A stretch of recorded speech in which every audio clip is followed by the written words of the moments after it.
2016년 그리고 2022년 트럼프 지지자들에 대한 과소평가가 좀 있었다라는 그런 얘기가 있었잖아요. 그래서 2016년 같은 경우는 최대한 10% 정도까지 이제 차이가 났었어요. 결과하고 사전조사하고. 네. 근데 2020년 같은 경우는 이게 최대한 6%까지 또 줄었거든요. 그러니까 우리가 허수로 잡히는 것들 조금씩 보정을 해가고 있다라는 그런 측면을 우리가 이해를 해야 되는 거고, 특히 올해 같은 경우에는 이제 뭐 차이 트럼프라고 굳이 부르지 않아도 막 트럼프 뭐 지지해라고 이제는 나서는 그런 상황이기 때문에 네. 그런 것들을 보면은 아무래도 이제 과거에 비해서는 조금 더 걸러지지 않았을까라고 이렇게 생각을 많이 줄었을 것 같다. 네, 그렇게 생각을 하는 측면이 있고. 자, 그러면 오늘 미국 대선 네. 앞으로 일주일 남았습니다. 그러니까요. 일주일이 채 안 남은 것 같은데 과연 미 대선은 어디로 향하고 있는지, 뭐 대체로 언론들에서는 트럼프 쪽으로 기운 거 아니냐 이런 얘기들 네. 많이 하는데 실제로 그런지, 만약에 그랬다면 또 왜 그랬는지 이분과 함께 이야기 나눠보도록 하겠습니다. 한국외대 LD 학부죠. 네, 한국외대만 있습니다. LD 학부 김진아 교수님과 이야기 나누겠습니다. 어서 오십시오. 네, 안녕하세요. 안녕하세요. 네. 그 지난 9월에 한번 나오셨었고 그다음에 이제 거의 2개월 됐네요. 근데 그때 나오셨을 때 혹시 대선 토론 직전이었었나요? 대선 토론을 평가하는. 아, 대선 토론을 평가하는 네. 그때까지만 하더라도 해리스의 어떤 우세 같은 느낌이었는데 분위기가 해리스 나쁘지 않았죠. 괜찮았죠. 예, 지금은 좀 바뀐 것처럼 교수님도 느끼세요? 어떠세요?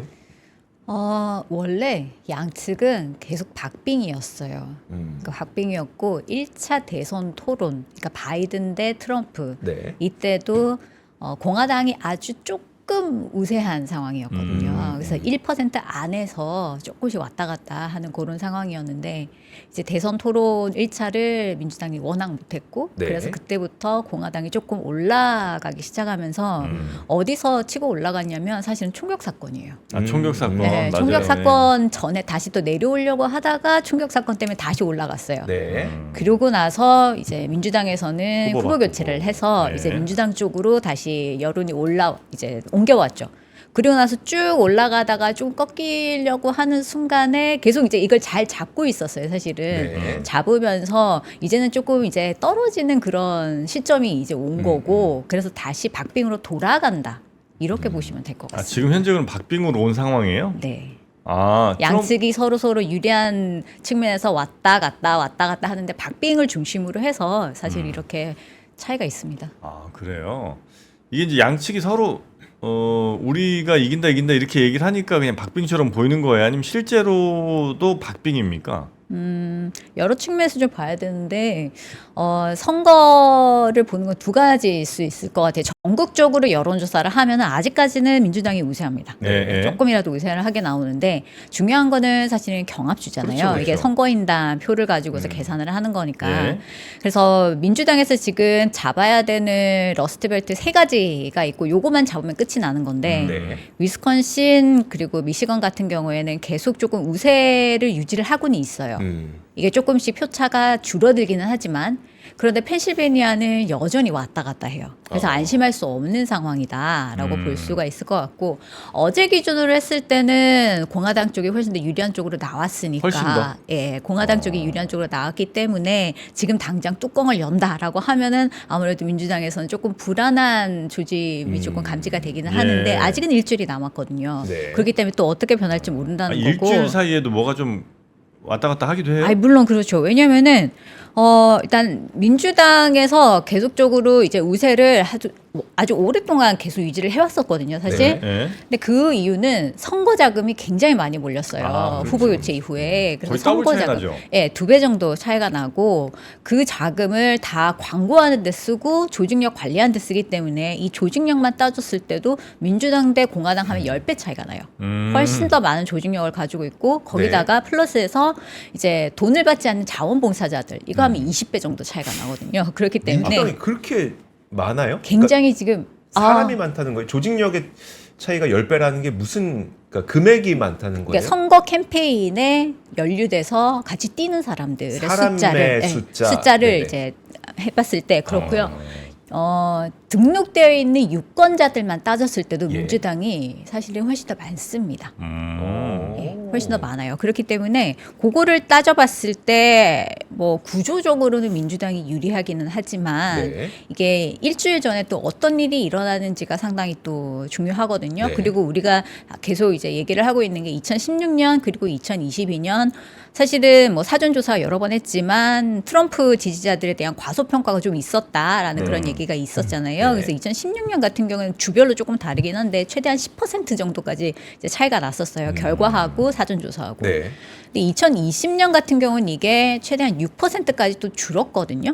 그러니까 우리가 허수로 잡히는 것들 조금씩 보정을 해가고 있다라는 그런 측면을 우리가 이해를 해야 되는 거고 특히 2024년 같은 올해 같은 경우에는 이제 뭐 샤이 트럼프라고 굳이 부르지 않아도 막 내가 트럼프 뭐 지지해라고 이제는 나서는 그런 상황이기 때문에 네, 특히 네, 마가 캠페인 이런 것들 보면 굉장히 격하게 이제 사람들이 반응을 하거든요. 네. 그러니까 그런 것들을 보면은 아무래도 이제 뭐 걸러질 것들은 조금 과거에 비해서는 조금 더 걸러지지 않았을까라고 이렇게 많이 생각을 줄었을 것 같다. 네, 그렇게 생각을 하는 측면이 있고 네. 그리고 앞으로 일주일 동안 가장 중요한 거는 무당층. 네. 무당층과 그리고 무당층이라고 할 때는 내가 당에 소속하지 않고서 이제 선거 투표하겠어요라고 얘기를 하는 사람들이고 그거 이외에 아직도 내가 어느 층을 지지할지 모르겠다 해가지고 결정을 못한 사람들도 포함이 되거든요. 네. 이 사람들의 숫자가 한 3분의 1이에요. 전체 유권자의. 오, 네. 그렇기 때문에 그 3분의 1을 또 어떻게 잡아가느냐 이게 상당히 또 중요한 거고 그러면 이슈에 따라서 또 움직인다라는 거거든요. 예. 네. 그렇기 뭔 때문에 이슈가 있어요 지금? 예를 들어서 낙태? 네? 낙태 이슈 같은 거요? 낙태 이슈보다는요. 최근에 또 어떤 부분들이 있었느냐면 공화당 측에서 최근에 뉴욕에서 메디슨 스퀘어 가든이라는 곳에 있어요. 여기가 굉장히 정치적으로 중요한 곳인데 주로 뭐 선거 뭐 전략 를 선포를 하거나 아니면은 뭐 선거를 이제 내가 이겼다라고 승리를 이제 또 얘기를 하거나 뭐 이런 식으로 행사를 할 때 바로 네. 여기서 하는데 여기서 이번에 공화당이 집회를 아주 크게 열었거든요.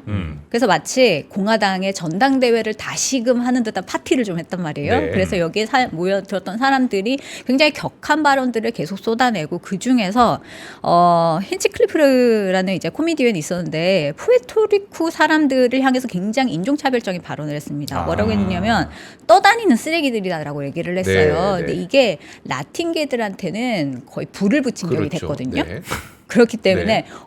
이게 그 다음 날에 또 어떻게 여론에 반영이 될지가 상당히 중요한데 이 라틴계만 해도 전체 유권자들을 살펴보면은 한 6,500만 명 정도나 돼요. 굉장히 네. 많은 숫자이고 특히 펜실베니아 주에 이제 라틴계들이 많이 몰려 있는 데다가 그래요? 푸에르토리코 사람들이 한 50만 명 정도 되는데 전체 라틴계가 여기가 8.5%나 있단 말이에요. 네. 펜실베니아가. 그러면은 펜실베니아는 뭐 1% 미만으로 이제 왔다 갔다 하는 그런 곳인데 라틴계의 8.5%가 단체적으로 뭔가 자극을 받았다라고 네. 한다면 그건 또 하나의 변수가 될 수가 있다는 거죠. 아. 그래서 계속 지켜봐야 돼요. 어떤 그런- 일이 일어날지 모르기 네네네. 때문에. 한마디 한마디가 어쨌든 뭐 확실히 마음 정한 사람들은 움직이진 못하겠지만 네. 아직 마음 정하지 못한 사람들에게는 귀에 거슬리는 한마디 혹은 내 마음에 뭔가 불질르는 한마디 이게 이제 자칫 잘못하면 아주 박빙의 선거에서는 방향을 틀 수가 이쪽으로도, 있다라는 틀 수도 있는 상황이 거죠. 될 수 그게 있다. 타이밍이 사실 더 중요해요. 어떤 이슈였나라기보다는 네. 이게 한번 반영이 되면은 며칠 가거든요. 한 네. 2, 3일 간다라고 칠 때 바로 선거 직전에 또 뭔가 하나 터졌다. 한 2, 3일 그러면은- 전에 무슨 네. 사건이 터지는지가 훨씬 더 중요할 수도 네. 있겠네요. 그래서 타이밍을 좀 잘 봐야 됩니다. 또. 근데 그 해리스도 예전에 이제 보통 트럼프가 말 좀 거칠게 하는 걸로 이제 유명했는데 선거 막바지 가니까 해리스도 뭐 거친 말들을 많이 하는 것 같더라고요. 해리스도 지금 어떤 공약을 계속 이제 내비치고 있냐면 정책적인 부분보다는 네. 계속 트럼프가 민주주의에 상당한 위협이 된다라는 네. 부분 그리고 특히 낙태를 굉장히 쟁점화를 많이 하고 있어요. 아까 낙태 말씀하셨잖아요. 근데 낙태가 실제적으로 전체 주를 봤을 때 한 24개 주는 대충 정했어요. 하지만 나머지 주들은 네. 이제 반 이상이 이제 이걸 어떻게 결정을 할지 좀 남아 있는 상황이거든요. 계속 진행형이란 말이에요.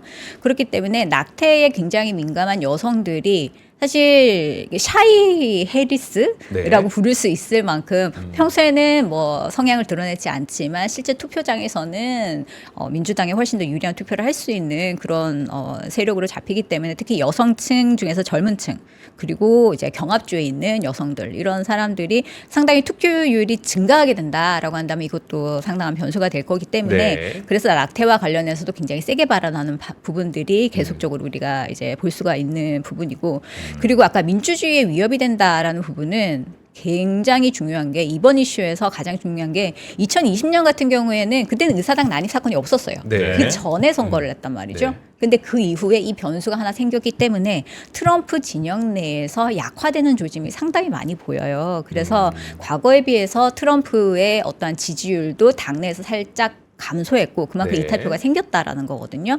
그러면은 전통 공화당, 특히 트럼프의 이러한 막 나가는 이런 스타일에 조금 반대를 하는 유순하고 전통적이고 보수적인 공화당 유권자들이 또 어느 편을 들지 지금 예측이 조금 어려운 그런 상황이기 때문에 더욱더 이 비민주성을 강력하게 얘기를 하면서 자극을 계속 시키고 있다라고 볼 수가 있고 그렇기 때문에 최근에 10월 동안에 민주당이 여러 가지 광고를 내는데 네. 그중에서 두 번째로 많이 내보냈던 광고 제목이 최고의 사람들이라는 제목이었거든요. 여기에 누가 등장하느냐면 공화당 사람들이 다 등장을 해요. 과거에 백악관에서 트럼프를 위해서 일했었던 강요들이나 뭐 네. 측근들이 나와서 트럼프한테 표 주지 마세요라고 얘기를 하는 문제를 지적을 하는 그런 광고들을 계속 내보내고 있는 것도 이러한 유권자들의 한 76%는 지금 민주주의가 위협받고 있다라고 얘기를 하고 있거든요. 네. 그러니까 이런 부분들을 계속 공략하는 중이다 이렇게 네, 보시면 네. 될 것 같아요. 근데 과연 민주주의의 위기라는 게 사람들한테 잘 받아들여질지 뭐 현재 뭐 차치하더라도 핵심 하여튼 일주일 남았는데 박빙이에요. 그러면 이제 엄청 말들이 거칠어질 텐데 여기서 트럼프 같은 경우는 워낙 그 거친 언사들이 기본 패시브가 좀 배 있는 상태라 사람들이 웬만큼 거친 말 나와도 네. 아유 트럼프는 그러려니 하는데 해리스 같은 경우는 자칫 이제 그 한마디 한마디가 비슷하게 트럼프 하는 거랑 비슷하게 했는데도 사람 그 그동안 쌓인 이미지라는 게 있어서 굉장히 좀 부정적으로 받아들여질 가능성이 좀 높지 않나 그런 이런 부분도 있기는 한데 지금 네. 피치를 최대한으로 올렸다. 이제 모든 걸 다 걸었다. 네, 이렇게 네. 일단 판단을 하고 있는 것 같습니다. 네, 그래서 여튼 현재는 매우 박빙인 상황이고 양측이 뭐 총력전을 하고 있는데 주로 해리스는 저 트럼프를 민주주의의 적, 민주주의의 위기를 가져온 사람 이렇게 이제 네, 얘기하고 그래서 있고, 중도층을 최대한 흡수하려는 전략. 네, 네. 그리고 트럼프는 뭐 저 무능력자들 이렇게 이제 공격을 하는 거죠. 지금. 그러니까 이 레토릭이 상당히 목표요. 4년 전보다 당신의 삶은 나아졌습니까? 이거에 계속 경제 문제를 건드리는 거거든요. 네. 그리고 4년 전에 이민 문제를 제대로 관리 안 했기 때문에 여러분들이 불안하지 않습니까? 이 얘기를 하는 거예요. 그러니까 경제 문제, 이민 문제가 공화당 쪽에서는 가장 중요한 이슈가 네. 되어버렸고 네.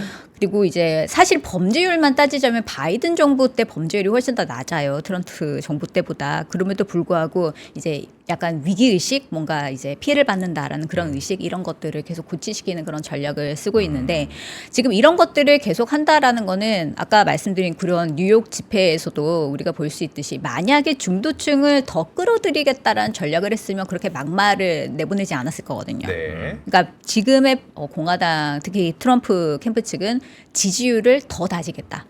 왜냐면 아까 말씀드렸듯이 약간 내부적으로 균열이 생겨난다라고 말씀드렸잖아요. 그렇기 때문에 민주당은 중도층 끌어들이기에 조금 더 적극적인 반면에 공화당 같은 경우는 지금의 지지자들을 어쨌든 더욱더 다지겠다라는 전략으로 지금 구분이 될 것 같습니다. 근데 그 범죄율이 낮아졌다는 게 아마 미국 사람들이 피부로 느낄 때는 좀 다를 것 같은데 예를 들면 범죄를 저지르는 사람이 적어서 범죄율이 낮아질 수도 있고 아니면 범죄 기준을 높이면 또 범죄율이 낮아질 수 있잖아요. 예를 들어서 야, 한 $500까지 훔치는 건 범죄 아니야. 경범죄 이러면 안 잡아가는 거. 그동안은 다 범죄였던 행위들이 범죄에서 이탈하게 되니까 그래서 뭐 예를 들면 캘리포니아주 같은 데들이 뭐 그런 일들이 있었다고 이제 저도 미디어를 통해 좀 들었는데 마약 범죄 같은 경우도 예전에는 이거 소지만 해도 혹은 뭐 피우기만 해도 이거 다 범죄인데 그걸 만약 범죄 아닌 걸로 하면 범죄율은 낮아지겠죠. 그러나 그게 사람들이 느끼기에 범죄가 줄었다고 생각하지는 않을 거 아니에요. 혹시 그런 거를 트럼프가 좀 이렇게 공격하고 있지 않나요? 트럼프는 그저 이 범죄율이 높아진 것은 결국에는 불법 이민자들 때문이다라는 논리로 연결을 시키죠. 그래서 민주당 측에서는 초당적인 이민 법안을 계속 통과시키려고 노력했지만 사실은 공화당이 막아왔었던 측면이 네. 있거든요. 그래서 진전이 없었던 건데 그 설명까지는 하진 않죠. 공화당에서는. 네. 대신에 트럼프는 이민들이 앞으로는 더 들어올 것이다. 네. 해리스가 부통령이 되면. 그래서 이 강력한 이민 정책을 쓸 수 있는 사람이 필요하다라는 그런 논리를 강화시키기 위해서 계속 범죄 얘기를 네, 꺼내는 네, 거고 네. 이 범죄에 사실 불법 이민자들이 연루된 사건들이 최근에도 있었기 때문에 이를 네. 강조할 수밖에 없죠. 네. 혹시 돈 얘기 한번 해보고 싶은데 아. 제일 궁금했던 게 그 일론 머스크가 14억 원씩 준다 그랬잖아요. 뭐 청원에 동참하면 이거 선거법에서 거기서는 문제가 없는 거예요? 아니면 아직 그냥 논란인데 일단 저지르고 보는 거예요? 지금 제가 보기에 일론 머스크는 그냥 사활적인 이슈라고 생각을 하고 모든 걸 걸었다라는 생각이 듭니다. 이게 선거법 문제 제기가 민주당에서 계속 나오고 있어요. 그래서 네. 만약에 선거가 끝나면은 만약에 민주당이 유리하게 만약 끝나게 된다라면은 아마 여러 가지 법적인 문제 제기가 더욱더 적극적으로 나올 수 있을 거라고 생각이 들고요. 네. 근데 왜 이렇게 하냐? 여러 가지 이유가 있는데 첫 번째는 우주 산업. 이에요. 왜냐하면 네. 트럼프 캠페인에서 공약으로 내세웠던 것 중에서 하나가 민간인 주도의 우주 산업에 대한 지원을 강화한다는 부분이 들어가 트럼프가? 있거든요. 네, 트럼프 쪽에서 그렇기 때문에 스페이스X 같은 경우에는 상당히 혜택을 볼 수 있는 그런 네. 측면이 있고 또 암호화폐 산업 같은 경우에도 굉장히 유연한 정책을 쓰잖아요. 그래서 네. 채굴도 뭐 지지를 하고 네. 그리고 기존의 은행권들이 그 블록체인 참여하는 것도 허용하고 뭐 이런 것들이 계속 나오다 보니까 아무래도 일론 머스크 쪽에서는 민주당보다는 공화당 측이 훨씬 더 낫다라고 이렇게 판단을 하는 것 같아요. 그래서 보면은 트럼프 집회할 때마다 막 따라다니고 있거든요. 네. 특히 중요한 경합주인 펜실베니아 여기 이제 또 나와가지고 또 이제 힘을 실어주기도 하고 그리고 뭐 사실 아까 말씀드렸듯이 선거 자금이 차이가 상당히 많이 나거든요. 네. 그런데 공화당에서 그러면 선거 모금을 할 때 이런 억만장자들 네. 이런 사람들을 활용하는 게 훨씬 더 중요하고 아무래도 뭐 억만장자들에게 좀 접근성이 훨씬 더 일론 머스크가 좋기 때문에 이런 자금 동원하는데 상당히 힘을 실어주고 있다라는 그런 측면도 분명히 있는 것 같고요. 특히 최근에도 우리가 주목을 했었던 것 중에서 하나가 그 로켓 기술, 네. 그 젓가락으로 예, 잡는 거. 네. 20층짜리 로켓 이렇게 네. 하는 그런 기술을 보여주고 그다음에 테슬라 로봇 쇼도 네. 하고 뭐 이렇게 하면서 관심을 공화당 쪽에 힘을 실어주는 것도 이런 큰 그림 속에서 지금 이루어지고 있는 게 아니냐라는 의심을 갖고 있을 수밖에 없을 거고 네. 그리고 최근에도 우리가 주목했던 게 베팅 시장이 있었잖아요. 네. 그러니까 플리마켓 같은 경우에는 일론 머스크가 플리마켓 예측치가 훨씬 더 정확하다라고 굳이 나와서 얘기를 왜 하지? 라는 그런 질문을 던질 수밖에 없는데 결국에는 이 베팅 시장은 미국인이 접근을 못해요. 플리마켓 같은 경우에는. 네. 네. 예, 그래서 비미국인 그리고 남성 그리고 온라인 이런 거에 훨씬 더 능숙한 사람들 아주 제한된 그런 특정 인구가 사실 이 폴리마켓을 활용을 하고 있는데 그래요? 여기는 조작이 조금 가능하거든요. 그래서 최근에도 미국인이 아닌 프랑스인의 국적을 가지고 있는 이건 나왔으니까 뭐 공개됐으니까 말씀드려도 될 건데 프레디 9999라는 계정을 가진 네. 사람이 굉장히 베팅을 크게 하면서 약간 조작을 한 측면이 있어요. 근데 그런 조작이 아무래도 공화당 측이 훨씬 더 유리하게 가고 있기 때문에 일론 머스크도 계속 이 부분을 광고를 하는 그런 노력들을 하고 있는 게 예전이랑 조금 다른 측면이거든요. 그렇기 때문에 상당히 많이 여기에 관여가 되어 있겠구나라는 네. 그런 예측을 할 수 있는 거죠. 일론 머스크는 근데 이건 제가 그냥 보기에는 네. 자기에게 이익이 되는 것이 트럼프의 어떤 뭐 우주 지원이라든지 이것보다는 왜냐면 이제 만약 이익으로만 따지면 사실 해리스가 돼서 친환경 쪽으로 더 가면 전기차가 그러니까요. 테슬라가 훨씬 더 돈적으로는 당장 들어온 돈은 훨씬 더 높을 수 있는데 그 양반은 이렇게 뭔가 이렇게 제재하고 아니면 어떤 뭐 정치적 메시지를 내는데 규제를 하고 이런 거에 대한 아주 태생적인 거부감 같은 게 아주 큰 것 같더라고요, 느낌이. 그렇지 않나요? 그래서 돈만 생각하면 사실 해리스 쪽으로 가도 그게 더 클 것 같은데 트럼프 쪽으로 간다는 거는 그런 규제 같은 거에 절대 왜 X 살 때도 그랬잖아요. 트위터 살 때도 네. 자기가 그냥 사버린 거 아니에요. 그러니까 그렇게 꼭 플러스 마이너스 돈을 본 게 아니라 그러니까 자유를 규제하는 어떤 민주당의 뭐 이런 것들에 대한 거센 반감이 오히려 트럼프 지지로 나타난 건 아닌가요? 만약 그렇다고 하면은 네. 훨씬 전부터 공화당 쪽에 줄을 섰어야죠. 근데 아주 오랫동안 미적미적 거리고 네. 표현을 안 하다가 이제 트럼프 진영이 이제 정강도 내고 뭐 전당대회도 하고 이렇게 하면서 이제 본격적으로 나오기 시작을 한 거였거든요. 근데 전기차 같은 경우에는 글쎄 맞아요. 그 어떤 측면에서는 이제 민주당은 큰 정부, 규제를 많이 하는 뭔가 역할을 많이 하는 정부를 선호하기 때문에 이런 네. 규제를 싫어하기 때문에 공화당 쪽으로 간 거 아니냐라는 말씀도 의미가 있기는 한데 네. 전기차 같은 경우에는 여기는 시장이 굉장히 커요. 이제 너무나 다변화가 되어 있고 네. 그리고 테슬라가 아무래도 전기차를 만들기 때문에 트럼프의 레토릭도 여기에 맞춰 조금씩 변하고 있거든요. 그래서 테슬라를 뭐 의무화 이것까지 뭐 지지한다까지는 아니지만 전기차도 괜찮다라고 약간 뉘앙스를 달리하는 그런 측면들이 있는 걸 봐서 특히 지금 공화당 쪽에서는 어떠한 얘기까지 나오냐면은 트럼프 정부가 출범을 하게 되면은 어떠한 자문 그룹을 만들 텐데 여기에 일론 머스크가 참여를 하면서 어떤 정부 정책에 대한 자문을 할 것이다라는 얘기까지도 나오기 때문에 이런 전반적인 것들을 이제 살펴보면은 뭔가 이득이 훨씬 더 트럼프 쪽에 많다라고 판단할 수 있는 여지가 있겠다라는 거죠.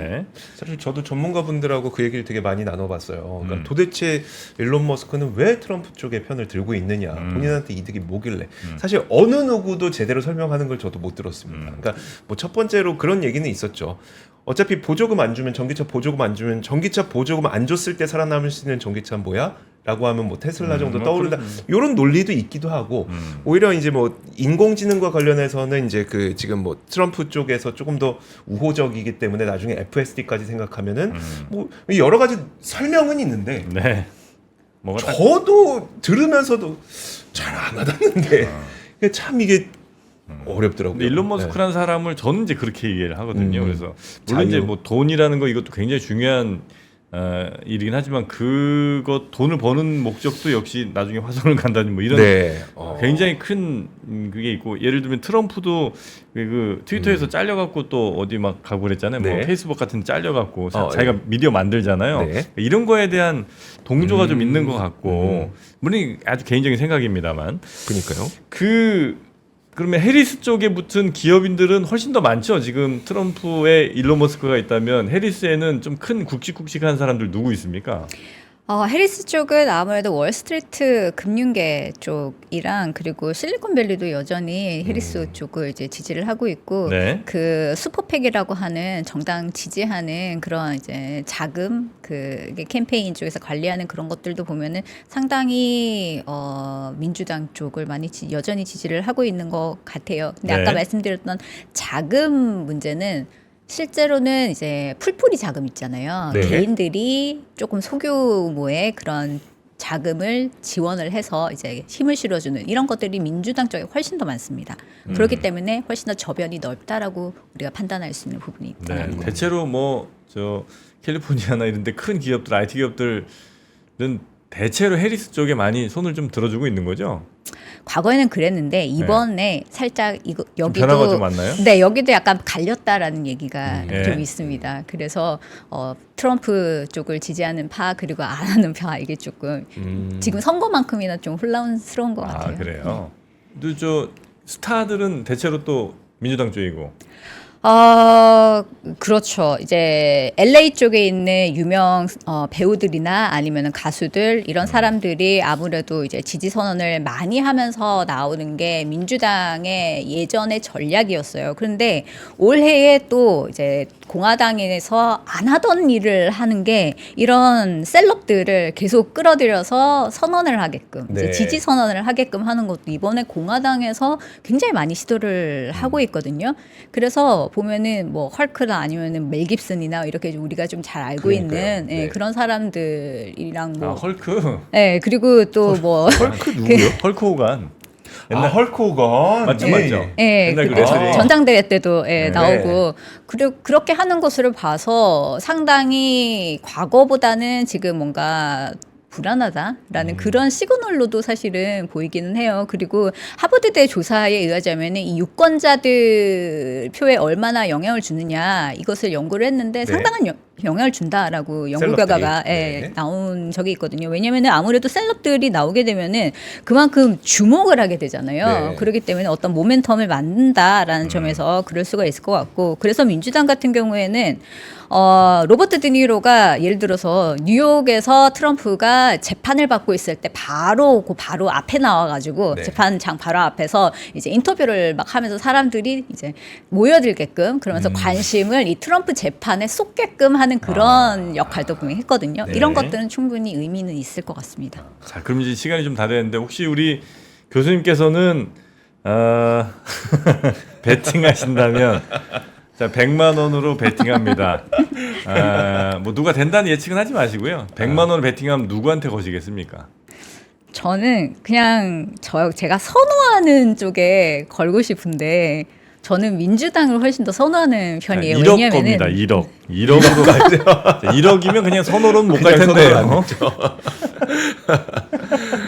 그건 조금 더 생각해 봐야 이런 될 거 것 좀 더 생각해 같은데요. 보실래요? 왜냐면은 예측성이 높아요. 민주당은. 왜냐하면 지금의 어떠한 대외 정책 이대로 많이 갈 거기 때문에 우리가 뭔가 변화에 조금 덜 대비를 해도 되는 측면이 있어요. 네. 하지만 공화당 같은 경우에는 트럼프가 워낙에 기괴한 인물이고 예측이 불허한 데다가 1기와 2기는 분명히 다를 거예요. 1기 네. 같은 경우에는 기존의 전통 보수 공화당인들이 다 그 백악관에 들어가서 뭔가 균형자의 역할을 해줬었거든요. 네. 근데 이 지금은 특히 2기 같은 경우에는 이런 사람들이 쑥 빠지고 특히 트럼프 주니어가 지금 하고 있는 게 인수위원회 명예위원장이란 말이에요. 그래서 블랙리스트를 만들어서 앞으로 차기 정부에 들어와서는 안 되는 사람들 목록을 쭉 리스트를 하고 있어요. 네. 그렇게 되면 아주 새로운 사람들이 들어갈 것이고 트럼프의 어떠한 말에 이의를 달지 않을 사람들이 많이 포함이 되어 있을 거기 때문에 예측성이 확실히 떨어지는 건 맞습니다. 알겠습니다.